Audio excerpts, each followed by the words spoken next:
we're going to move on to Samo, and after that, we're going to have a Q&A with Samo and Peter, and so we'll make sure we grab some stools. We can grab them from the bar for that part afterwards. Thank you. Welcome.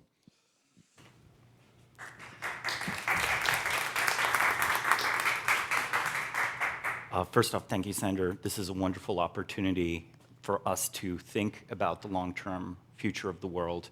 I've been doing research in the area of institutional analysis for about 10 years. First 7 years quite academically, last 2 years a little bit more practical application with my company Bismarck Analysis. But my true heart always lies in where might the future of our civilization lie and how we can enhance its prospects. Today's talk is going to be on the overlap of institutions and knowledge. Knowledge lives ultimately in human heads, but how it gets into those human heads is the question that education grapples with, the question that research grapples with, the question that social epistemic commons have to grapple with. Most of our universe is invisible, not literally. We can infer that there exists mass that is not detectable by our telescopes. And it's actually the vast majority of mass. Physicists have a term for this. It's called dark matter. We know it exists because this is the Andromeda galaxy. Galaxies are spinning too fast to be held together only with the visible matter that we can account for. So there's additional gravitational force. Something is pulling them all in. Now, maybe we have a flawed theory of gravity, but the current favored explanation is that there's a certain kind of mass that we can't detect. And a lot of conventional sources of where dark matter might be has been ruled out. You might naively think that black holes are an obvious candidate. They don't actually amount to enough mass to explain this phenomena. I think there is an equivalent in intellectual dark matter. There are all kinds of knowledge that are vital to the operation of our society, that are vital to the creation of new knowledge, that we can prove exist, but we cannot truly easily access. Now, there's a question, right? Well, obviously the person that has the relevant knowledge must know it exists. That's an interesting question. There's like a problem of self-awareness that philosophers have grappled with for a long time. Is it possible to know that you have, is it possible to have knowledge you don't know about? I think in a way there is, right? Like you can play basketball and not be able to derive the physics of how exactly you're playing basketball and why the ball goes into the hoop, but you have this like very embodied sense of how to handle that ball. A nice example of intellectual dark matter is, I think, the knowledge that existed in the past that we perhaps still rely on that is no longer here. This is Greek text, ancient Greek. For the vast majority of Greek authors that we know by name, so we know they existed because they're referenced in other works that are preserved, they are lost to us as actual thinkers. They only exist as references. 13% of authors from the ancient Greek world that we know about have some fragment of text preserved, and only a little under 7% of them have a complete work preserved. So you might ask yourself, well, if this stuff is lost, how are we relying on it? And I'm going to draw a straightforward path here where institutions such as governments, companies, religions, education systems, clearly influenced by Greek philosophy, quite intentionally so, both in the Renaissance and with America's founding, they were very big fanboys of the Romans and the Greeks because they were setting up a republican system from going out of a more monarchical implementation. Those thinkers crafted their thoughts in dialogue with these lost thinkers. The 5% of visible intellectual matter, Plato, Socrates, Aristotle, Pythagoras, all of that stuff crafted in the gravity well of the 92, 93% that we don't know about. So how many positions have we rediscovered in the last few hundred years in the domain of philosophy? How much mathematics might still be there? You might disagree about the relevance of, say, ancient Greek mathematics and so on, but consider that recently, maybe I should go into this, it's an interesting technique, right? There was, in medieval Europe, parchment was scarce. Often monks would scrape off text and rewrite new text on top of it. Basically, with modern technology, we can X-ray those parchments. My Slovenian gets in the way sometimes, originally from Slovenia, and detect that layer of scraped off text because the ink contained iron. So because of that, turns out the ancient Greeks had something quite close to calculus. Calculus was only reinvented in the 18th century. It's a fun and interesting fact. It was reinvented in the 18th century, both by like Newton, maybe Gauss, sort of, maybe something there in Europe, and in Japan. Japan also had its own completely independent variant. So we have three independent origins in very different societies, where one exists in the sort of like city-state context of the ancient Mediterranean, one exists on the cusp of an industrial revolution, one exists in an isolationist, relatively stable feudal structure that's basically not trading with anyone, the last one being Japan. So I think it's not beyond the scope of possibility that there arose mathematics that we haven't yet discovered that's in those 90%, let alone philosophy. To move to a different example of contemporary tacit knowledge, steel rests at the base of our industrial supply chain. So many of the machines that we use in everyday life, perhaps are not made out of steel, but are manufactured in factories that themselves use machines that have steel as the key component. Making steel radically cheaper was a big boost to both prosperity and engineering, because when you produce a material artifact, if there's no socioeconomic niche for it to live in, if it's too expensive, it becomes a mere toy. The best example of this would be Heron's steam engine from ancient Alexandria. It was, a simple steam engine. It transformed heat into motion. There was no application for it. There was no economic niche for it. It was something that existed within the confines of a curiosity, funded for the sake of being a curiosity, rather than something like Watt's steam engine, which became useful and people wanted to copy because they wanted to, pump water out of their coal mines and all sorts of other applications over time. So the Bessemer steel process in the 19th century made steel radically cheaper. He developed a process and patented it, and then got sued by nearly everyone that tried to use the patent because they couldn't make it work, and they called him a fraud. Well, he tried to explain it over and over and over again, how to do this, how to, revolutionize steel production, making all of us vastly wealthier and indirectly not also vastly smarter. And he couldn't explain it. So what he did was raise capital, built kind of his own steel mill with partnership with some people, proved the process worked, and put a lot of those suing steel mills out of business, right? So here we had an example of knowledge that was living in one person that was only successfully transferred when that one person built out the thing, and then you could have employees come to the steel mill, you could have engineers go look at the steel mill and reproduce it.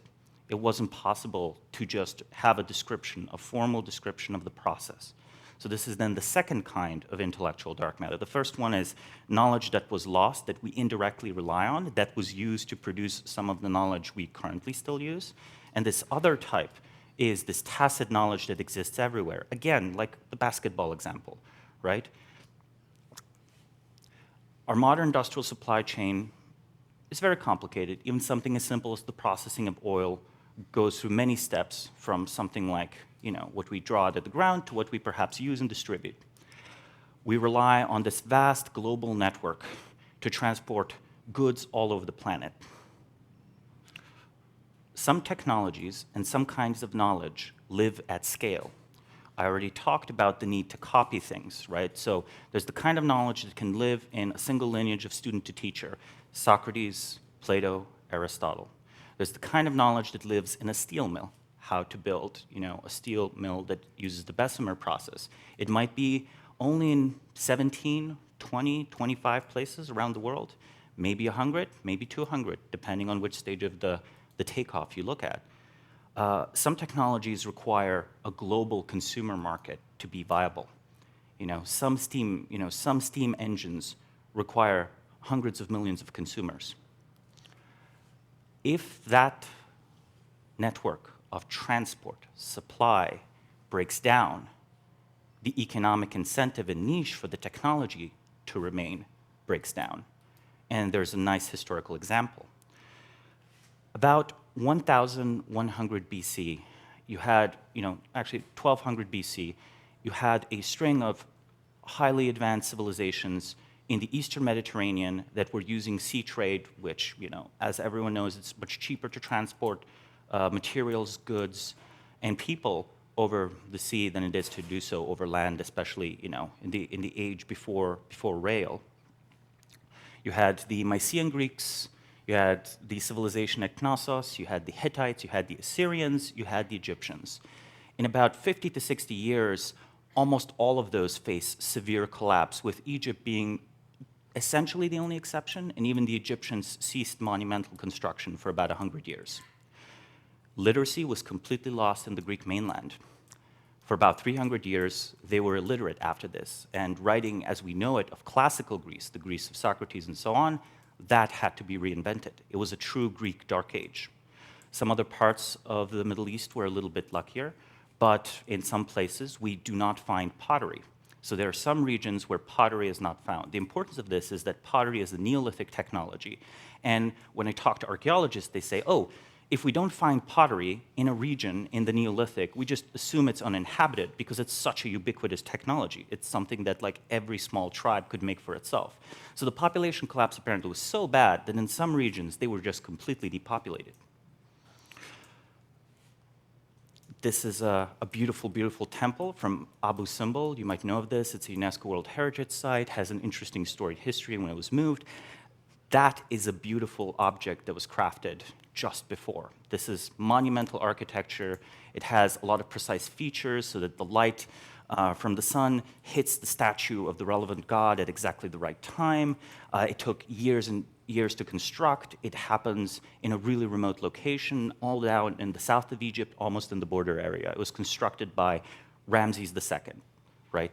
So this is on the eve of that situation. Here is like what's been termed Agamemnon's mask, another example of wealth. It's a golden mask found from the Mycenaeans. Another example of a big trade network breaking down, and with it, a loss of knowledge. Actually, let me go a step back. The most important thing about this breakdown is this is a civilization powered by bronze. Bronze requires tin and copper. Tin and copper tend to not be found in the same regions. The crucial thing that's lost is the ability to produce bronze cheaply at scale. Again, consider steel, right? We have steel, they had bronze. Everything from weapons to the tools used to carve this out of stone, to the tools used to shape this golden mask and basically dig for the golden ore and so on. All of that is made out of bronze. So when that breaks down, states no longer can field militaries. Economic productivity drops, and all of the civilizations dissipate. The red X's there, by the way, are destroyed city sites. These are just places that burn down in a period a little over 40 to 50 years. Yeah, so, ability to provide security breaks down, economic productivity breaks down. The society started basically pillaging each other as much as they could for the remaining resources. The next example of a societal breakdown that leads to a loss of technology is the Roman Empire. I hesitate to use the Roman Empire because it's an example that's been overused through the course of our history. Everyone wants to make it a morality play of some kind. Everyone has their own interpretation. I'm going to make the argument that the most significant feature of it is this large trade network with wonderful economies of scale where it's possible to safely travel from one part of the Mediterranean to another. You now have an integrated society over the whole Mediterranean basin, both the East and Western Mediterranean. You have a lot of indicators that this is a very wealthy society. We'll look at those in just a little bit. But this artifact is one that caught my attention when I first learned about it. It's the Lycurgus Cup. Has anyone here heard of this? Okay, so we have one person. The Lycurgus Cup was donated by Lords Rothschild to the British Museum in the 19th century. It was discovered a few decades earlier. It has the nice property of being a dichromic cup, which means that shine light from it from one end looks red, from the other end looks green. They didn't know how that worked. 19th century engineers didn't know how this worked, and scholars had, for about a century or two before the cup was discovered, heard references, and read references actually, where Romans are writing letters to each other and they're saying, oh, you know, Titus, I received the most marvelous gift. I received this cup that changes color depending on this, you know, where I shine light on it. The conclusion of 18th century scholars was that, you know, Titus, after talking about boring things like how many horses to buy and like, you know, how some slaves were misbehaving, became fanciful in that part of the letter and was just making up an object that obviously couldn't exist. This, when it was found in the 19th century, shown to exist, we only figured out how it worked in the 1970s, where a British laboratory analyzed the glass, and it turned out that there's a precise mixture of gold and silver particles ground to the nanometer scale, mixed into the glass during the production process. After taking references seriously, there are hundreds of references to this product, which means that, and actually all over the Mediterranean world, there might have been only a single factory of such objects, but they shipped these objects to Gaul, to Hispania, even to Britain. And demand for such objects is pretty niche. It's like, in a way, a luxury product. So as soon as the economy collapses, as soon as the ability to sell this thing to people that might be far apart and people that are relatively wealthy, as soon as the pie of wealth contracted, this is no longer economical. And then a generation or two later, no one knows how to make such a thing. We have some measures and proxies for Roman economic productivity that I think are fairly reliable. My favorite one is air pollution. You know, today we might object to the idea that we can use atmospheric pollution as an indicator of civilizational progress or prosperity, but Romans actually emitted a fair amount of lead into the atmosphere. Atmospheric lead from the Roman Empire was captured in air bubbles in ice forming in Greenland. So as the ice was forming in Greenland, in the ice there were air bubbles. The air bubbles captured a sample of the atmosphere at the time. Today, when we dig down into the various ice cores in Greenland, we can have a fairly accurate picture of the lead content of the atmosphere throughout history. And we see something interesting. The Roman Republic has a productivity peak, which is then disrupted by the warfare of the late Republic with civil wars. Once a system of peace is reestablished by Augustus, economic growth goes back up, lead production goes back up. There are various reasons to believe lead production correlates extremely well with economic growth, partially because it correlates extremely well with how many metals are they taking out of the ground. And that correlates with tools, weapons, and all the other things we are used to. China has an interesting example as well. People don't realize how severe some of their societal collapses have been. They always recovered, but when we say recovered, what do we mean? The most severe one, I think, was the end of the Han Dynasty, where population crashes over the course of 70 years by 2/3, right? So that period is romanticized in the novel The Romance of the Three Kingdoms, but it is a romanticization. You wouldn't actually want to live through that period, the Three Kingdoms being the big fragments that separated from the Han state. 12th century China is producing basically what we would recognize as, public square city center clocks, something very similar to what the iconic image of London is today, accurately measuring time. These clocks were then not built 400 years later. So in the Mongol dynasty and even the Manchu dynasties later on, they no longer know how to build those. There are also some Chinese books that were looted by the French and British in their interventions in the 19th century, where the only preserved copy is the looted copy, right? So in fact, it was possible that there were books being lost even as recently as the 19th century.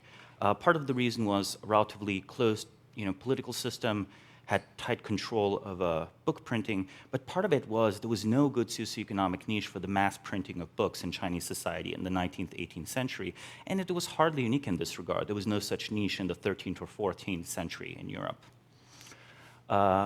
Let's now talk about some modern examples, 2 modern examples, and then I'll wrap up. Hopefully I'm not too far over time. Jade. Jade is a material that's quite important today. We use it in the next generation of sensors. They're trying to, the next generation of sensors that will also be used to figure out things about gravitational waves, perhaps knowledge that can resolve the puzzle of dark matter, physical dark matter.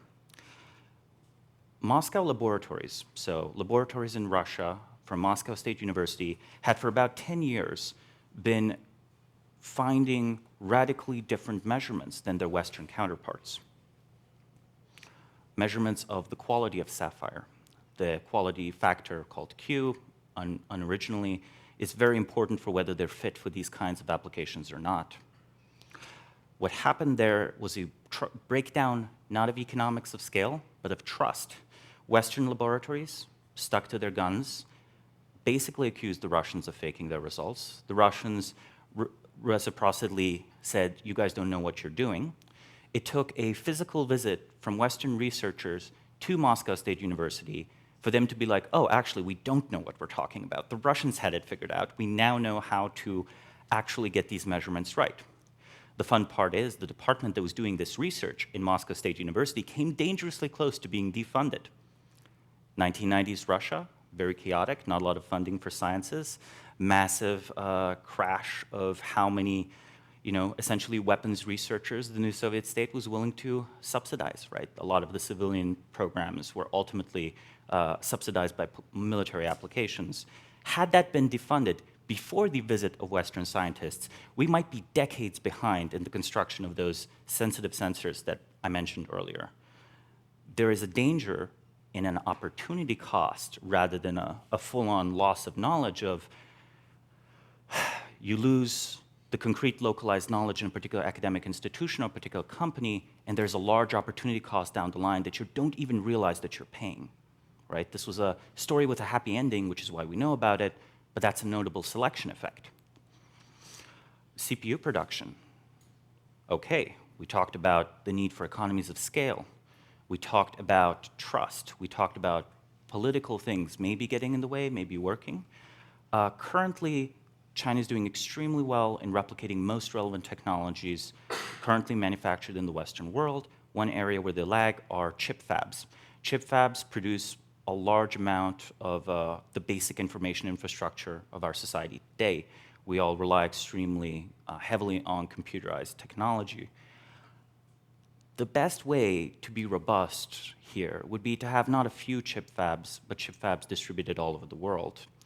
And unfortunately, there's an economic disincentive to share knowledge here. I'm quite sure that if all the Chinese experts en masse were invited to a particular chip fab controlled by either a Western company or perhaps a Taiwanese company or an Israeli company, could figure it out, much as Western experts invited to Moscow could figure out how to make that happen. But that's where the coordination issues come in. So, okay, for a final thought, I'm going to compare the differences between a civilizational collapse, like 2 or 3 of the ones I described, and an intellectual dark age. One has a failure of critical systems. The other one also can have a failure of critical systems over time. One has loss of relevant traditions of knowledge. The other one might also have a loss of relevant traditions of knowledge. But the big differences here are in comparing the destruction of capital today, which is very visible, to the opportunity cost of capital in the future. You might not know that you are missing extremely good opportunities. And that, I think, makes the intellectual dark age problem much, much more serious. Okay, thank you.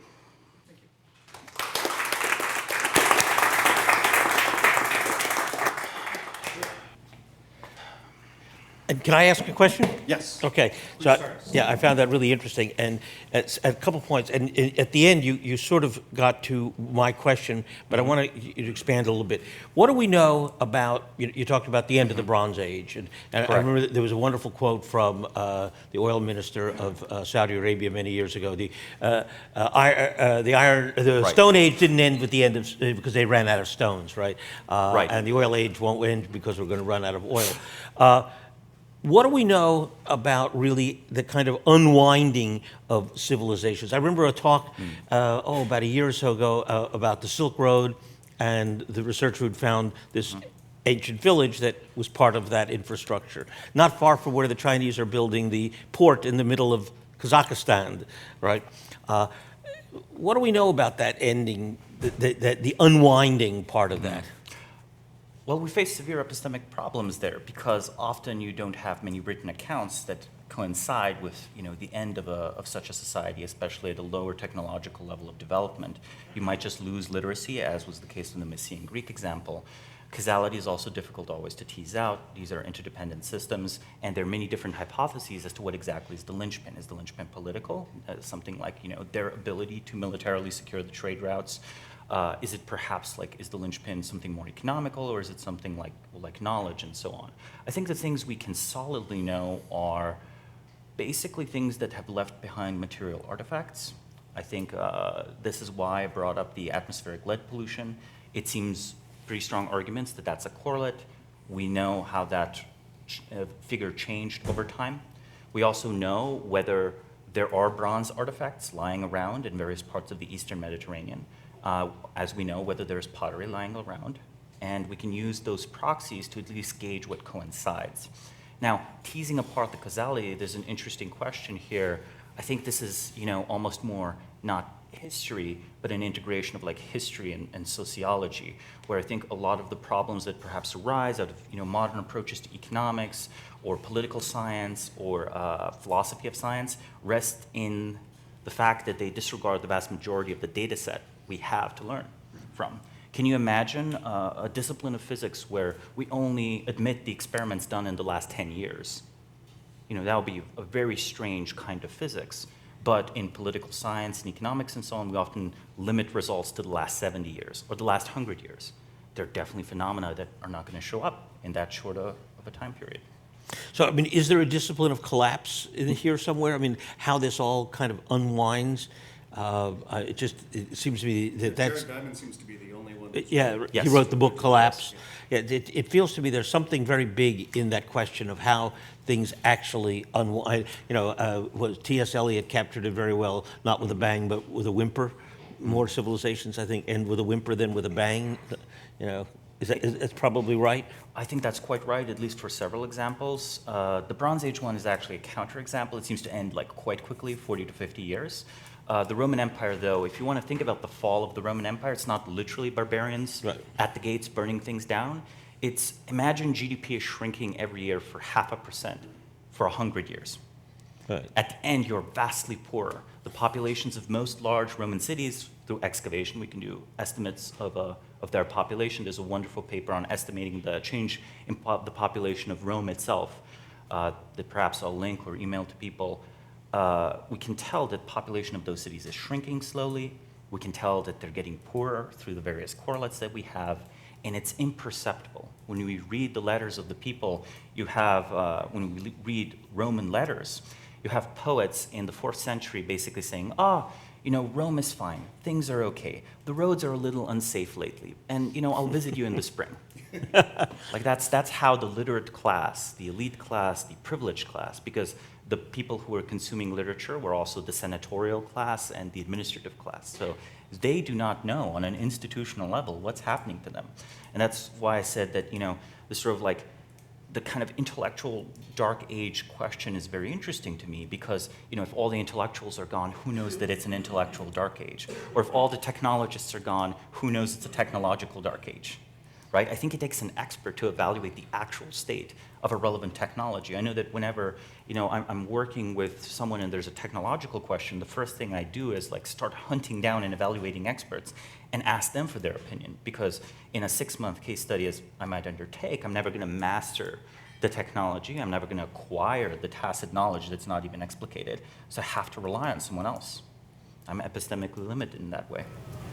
I remember standing in front of a Roman aqueduct and looking at it going, well, how did this technology get lost? Yeah, I've had the same reaction, exactly. People were standing there staring at it for thousands of years, and it wasn't that the technology really got lost. It was the security from end to end that got lost. Right? And so, once you lost... Maintenance got lost. Well, I think it was more you bring this up about the security part, is if you have a water source and the system that if anybody can just dam it, or poison it, or do something bad to it, or some of it falls into disrepair and no one's there to maintain it. It was really the civilization that made that world safe enough that water could travel safely from one end of that aqueduct to the other. It wasn't, people were standing there staring at it for thousands of years, they knew how it worked. That's an extremely good point. However, I would just put a small counterexample to it. When Charlemagne unites a large chunk of what today we would consider France, Germany, and Italy, and tries to construct a beautiful mausoleum for both his ancestors and himself using Roman architecture, looking at the same beautiful buildings that are still around, it's miserable. It completely fails. So it might take a while to reinvent it, but I strongly agree with the idea that the physical security that allows you to use such a technology is vital for having there be a niche where an architect might exist or a water engineer might exist. So I think it is prior to that knowledge. So that's where I would agree and disagree with the point. I think sometimes it's a question of funding. So the library at Alexandria that was either burnt by Christians or Muslims or whichever theory you go by, it seems that the destruction was much more a lack of funding over generations. And then the library was not maintained, it essentially ceased to exist as a center of intellectual life in Alexandria. As a living institution. Well, look, we had a similar situation with the space program.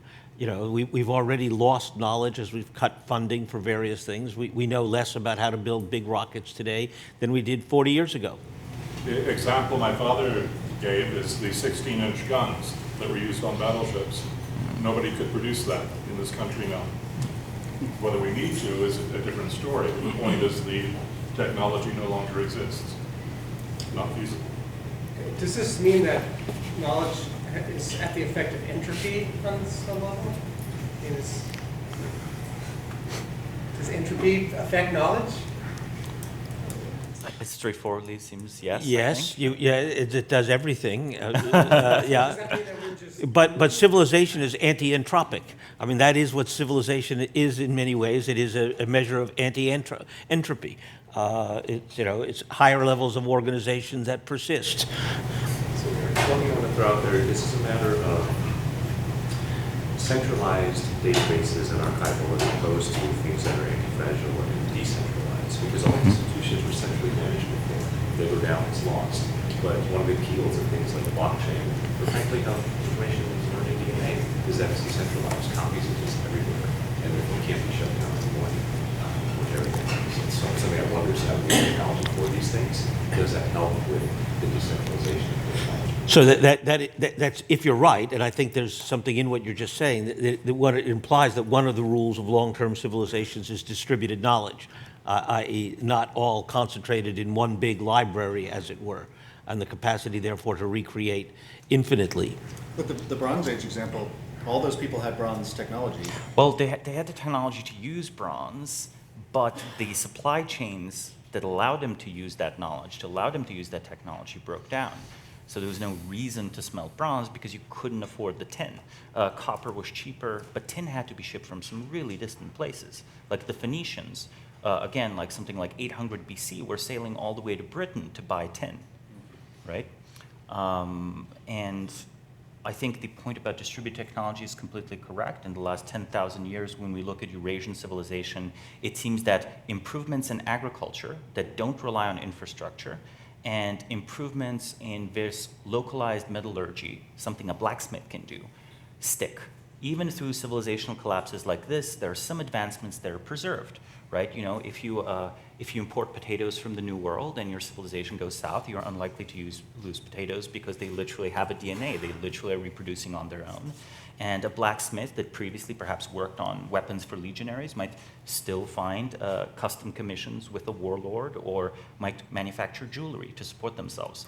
They have a kind of packet of knowledge that can live in many, many niches.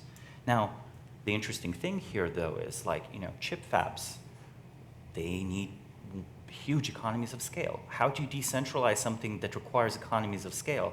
There's an interesting contradiction in the industrial age. We can distribute the products massively, but we haven't really distributed the means to produce the products massively. Scale, living at scale, means you are centralizing things. So here's where I'm a little bit of a contrarian. I think Silicon Valley has centralized rather than decentralized society so far on net. Even though personal computers were amazing, however, our information is now processed in big computers perhaps not too dissimilar from mainframes of old. And these servers, these computers, are in jurisdictions of various governments. And I count the United States and I count Europe here as well. If you've traveled to Germany recently, try to access an American website, you might be under the impression that the German government has gone to war with the internet. A lot of American sites are blocked. Google is paying massive and massive fines for not complying with legislation that seems to be targeted at US companies, right? So there's an interesting point there where the information is now more and more being used as a tool of political control. The decentralization of information seems to be like rolling back a little bit because the physical infrastructure in which it lives is kind of centralized. Well, that raises an interesting question. Many of us, and I'll put myself right there, I suspect Stuart and a few of us, have been lamenting the fragmentation of the internet. Right? Yes. The idea was we were going to have this kind of global system that everybody would access, and universal knowledge and collaboration on a global scale, et cetera. And now we're going to have the Chinese internet, the European internet, the American internet. Well, maybe it's actually a good thing, not a bad thing, right? It may increase robustness, exactly. And so if the Chinese copy everything from the West, that may be a good thing. And I mean, I was proposing that, like, I think on a civilizational aspect, it is extremely good for the Chinese to have good chip fabs. Yeah. But on an economic incentive landscape, no current owner of a chip fab wants like someone else to possibly, figure out how to make it. Abby, do you have a comment? Yeah, I wanted to just push back on this idea of how the Roman Empire is sort of fragmented. And you could say that about the collapse of civilization you were talking about before. Eric Klein actually has a very good analysis of how ignorant we are about what happened with that collapse. Actually, did the Salt talk about this collapse, the Bronze Age collapse. But there's been a lot of emphasis now among historians with new technologies to look at human beings as biological, historical creatures as well as technological. So we now have evidence of the fact that there was several very lethal outbreaks of what looks like bubonic plague, which ripped through the entire Roman Empire, actually because of its effective trade relationships. It just spread like wildfire. Is this Justinian's plague or earlier? No, there are actually a series of about five that have Five, okay. so far. Yeah. And they recur because the germs evolved much faster than human beings. So I think with access to DNA analysis of some historical evidence now, we may be able to rewrite a lot of history as biologically inflected and not just political or ideologically inflected. So I think that's one way I'd like to see that incorporated into discussion about long-term human evolution and the institutions we create. So is there an implicit comment in what you're saying that there are causes of collapse which we have not paid adequate attention to, like, for example, disease outbreaks that may be much more common than we imagine and therefore more consequential in the tail than we've ever imagined? Yes. Yeah. I think that's actually extremely likely because for most of history, states don't know how to measure population very well. So when we do acquire written sources, we could easily miss a drop in population of 50, 60, 70%. And then that impacts a lot of these economies of scale that would then be downstream of this like large population with high rates of specialization. So the distribution of disease, whether that is digital disease in the form of viruses or physical disease in the form of viruses, is maybe a really fundamental thing that we need to understand as a long-term force, because it's not hard to imagine how the digital version can unwind our civilization pretty fast. Yeah, currently any sort of a cyber warfare or computer security expert just throws up their hands in frustration and they say we're fucked. Catherine, That's what were you going to say? So, I just wanted to ask a question. So, you've sketched a lot of things to think about the evolution of civilization. What do you want to seed into the conversation about therefore what that means about the design of institutions? What I wanted to seed was basically several topics. I did point to something like a concrete synthesis, but the synthesis is less interesting than the facts I used, where hopefully other people that bring their own expertise to the table can evaluate some of the relevant points. The ones I want most thought about is how does scaling affect the distribution of knowledge? How socioeconomic niches seem to be vital for the preservation of particular technologies on this kind of anthropological sense. And number three, what kind of knowledge exists somewhere in society that we might be relying on, that we might be subsidized by, that is not yet entered into our awareness, that we don't know about, right? What is the Moscow State University research project that we don't know about?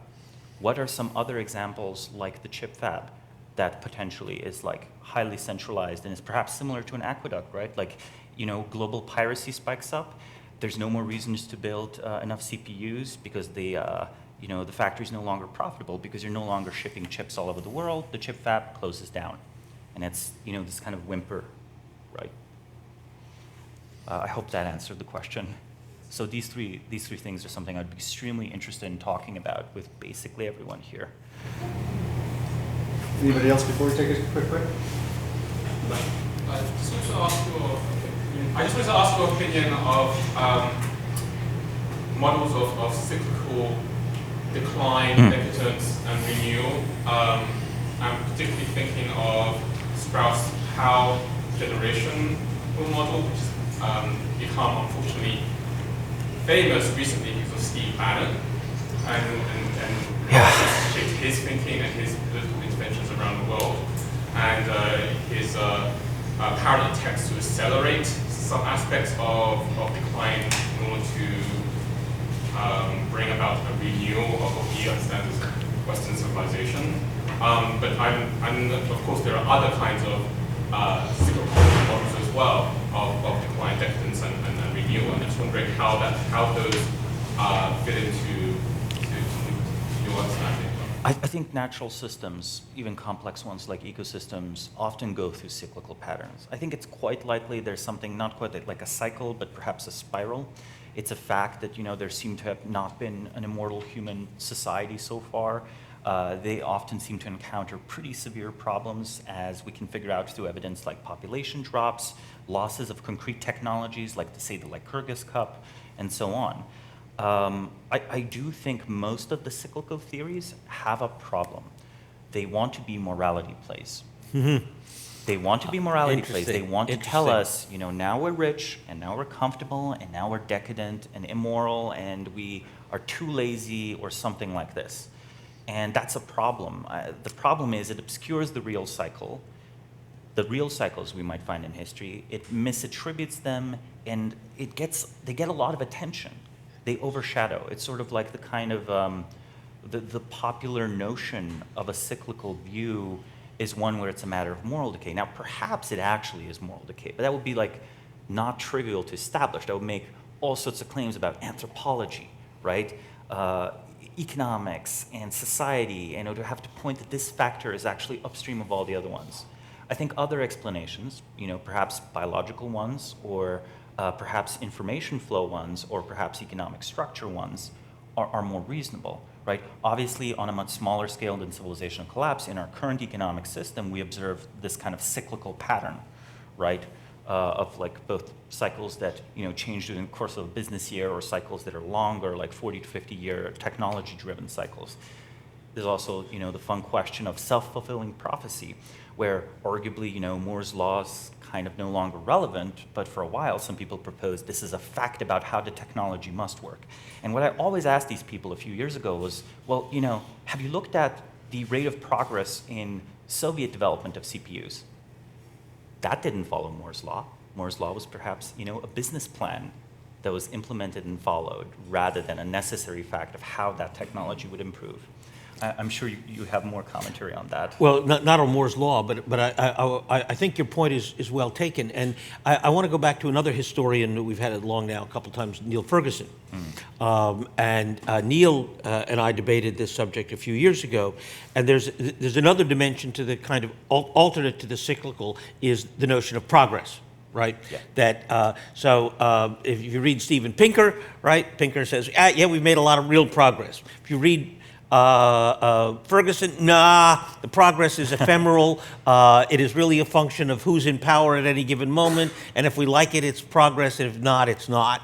And this progress thing is really quite a very brief moment in history. We're back to normal, i.e., struggle of the fittest and in a violent world. I think there are underlying models like cyclical, like progress, like the lack, the kind of permanence of the human condition. Neil basically thinks human nature doesn't change much, that we aren't really better people today than they were 1,000 years ago, and as a result, we're going to still do the same stupid stuff they did 1,000 years ago when presented with the same opportunities. And so there's, I think, a set of models that paradigms, if you will, of mental maps of how this long-term change happens, i.e. cycles, progress, lack of progress, that I think want to be fundamental to our thought process here. I think that's very true. Following on that moral issue and progress, it seems to me that we explicitly use a scorecard that we have. And if you look at baseball, Marty, I would bet people in the back can't hear you. If you look at baseball, the way that they evaluated players in the first half of the 20th century made certain people look like stars who now, with the new cyber analysis, don't look like stars. So, cyber analysis. It seems to me, I'm going to bring in Malcolm Margolin's book, The Eloni Way, about the Miwok Indians. And arguably, the Miwoks had a civilization that was more viable, more benevolent, and went extinct for obvious reasons, including ours coming in on top of them. But we're going from a premise that there is a particularly aspirational version of a civilization, and the Miwoks are another version of dark matter. I think the underlying possibility of the fragility of whatever current bubble, that is the thing to focus on, where it's easy to be triumphant, it's easy to be complacent. I think Pinker does not really address in his arguments the dark matter that is perhaps holding us together, right? And an intentional study of this, if this were to become an academic field, might reveal things that are not only good, for our chances of survival or helping us engineer more benevolent societies, but would just be perhaps like profitable, would be like a source of prosperity. I think often there's this false dichotomy between prosperity and robustness. I think we're nowhere near the productive frontier of that. I think we could have a more prosperous civilization that's also radically more stable and radically more environmentally friendly. And how to engineer that is an interesting question. You introduced an important word that I think we'll want to come back to, fragility. And another long now speaker, Nassim Taleb, talks now about anti-fragility. What are the mechanisms that allow institutions and systems to be anti-fragile? Because one of the things we're wrestling with here is the Miwoks are obviously fragile in the sense of easily conquered by the massive infusion from Europe. Having said that, there's something in here around the idea of fragility that we need to develop as well. Is there any structural reason or factors that meant that there was no Elon Musk of the Bronze Age to kind of prevent that? Presumably there is some kind of knowledge that could have prevented that. So why did that not happen? Well, that's an interesting question. I think often, even if knowledge exists, it's not operationalized, right? For some reason or another, human beings experience a gap between knowing and acting.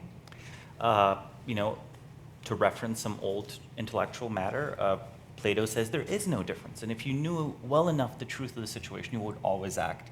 I think this is definitely not the case. And I think, if you look at an individual like Elon or point to the real, I think very real role of particular individuals, especially in a founder context, because, not just in Silicon Valley, but when we look through history, I mentioned Charlemagne, a lot of the peculiarities of those people shaped the institutions that they created when they set them up, right? Like, the Catholic Church was earlier given as an example, perhaps not to emulate, of a long-lived institution, but it's an institution that came about because of a set of political decisions, often driven by individual ambition of various popes and so on, right? So the overlap of this kind of personal ambition, this kind of knowledge, and this ability to act is often the seed of new institutions. Why there aren't more such people? Well, that's maybe a biological question or a cultural question or a philosophical question or anthropological question. It's one I would very much want an answer to, but it's one I don't have an answer to. And just to close this session out before we have a short break, Catherine's question, I'd love to get your take on it about, you've worked with hundreds, if not thousands, of large institutions that were for some reason coming to you because they were probably at a moment of transition or in some way curious about the future. Is there something about those that you have seen that was common? Yeah, overwhelmingly crisis. Overwhelmingly, that is, people really say, we're in deep shit, and we don't know where we're going, and we need to figure out a better direction in one way or another. Or we see a crisis coming, our resource is going to go away, or their technology is going to change, or there's new competition coming on. Overwhelmingly, they do not respond until they either experience or feel or see coming imminently a crisis. More often than not, it's happened to them rather than they see it coming and they say, all right, now we need to think about the future, right? And that is the most common situation, overwhelmingly. And was there something about some of those institutions that you saw handled that information about the future better? Yeah, the ones that had previous crises sometimes did better in the next one. No, I'm serious. No, I'm quite serious. They learned from, look, that's why Shell did not figure out scenario planning because it was more foresighted. It's because it fucked up and nearly killed the company in 1973 because it didn't see, it had the knowledge, didn't pay attention and said, oops, we could have done better, in fact, a lot better, and said, all right, now we'd better get good at this. So it was not because they were farsighted, it's because they learned from their crisis. And overwhelmingly, that has been my experience, is that the organizations that we worked most successfully with were those who had been through a crisis and learned from it. So having challenges that were not existential, but were good learning experiences. Well, they had to be close to existential, right? They had to recover. They had to be, go up to the edge and look in the abyss and say, oh my God, we need to find a better solution here. And that was overwhelmingly the case. Companies that, and governments, frankly, that saw their situation in existential terms. Look, the best planned government in the world is Singapore. And because they live in constant threat and fear of their neighbors. They say, we're tiny, these guys can take us over in a heartbeat, we'd better be economically robust, militarily strong, powerful in a variety of ways, otherwise we're screwed. And it's not because they think generously about the future in the long term, it's because they're scared. And so that really overwhelmingly has been the motivation, fear. Another relevant example of this might be the strong success of Rwanda in recent years, where it's the fastest growing African economy. You guys might still remember from the 1990s the genocide. Paul Kagame, the current president of Rwanda, who has explicitly cited Singapore as the desired model of development, and in fact the country has been experiencing rapid economic development and stability and lack of political conflict, and even something like a national reconciliation between the Hutus and the Tutsis, which were the two ethnic groups during the genocide. He starts off as the commander of military forces from the outside of Rwanda, this really ragtag group of Tutsis, trying to intervene to stop the genocide in various ways and various places. That's where they develop a lot of the relevant organizational skill. That's where they basically train the next military and the next crop of competent people that then come in and are helping to govern the country well. So that's another case of crisis learning. Stuart? That existential crisis thing really fascinates me because you're pointing out that having really had one or two as an organization alerts you to future ones where you take them seriously and possibly try to work around them. But all of this anticipation of existential crises seems to have the opposite effect.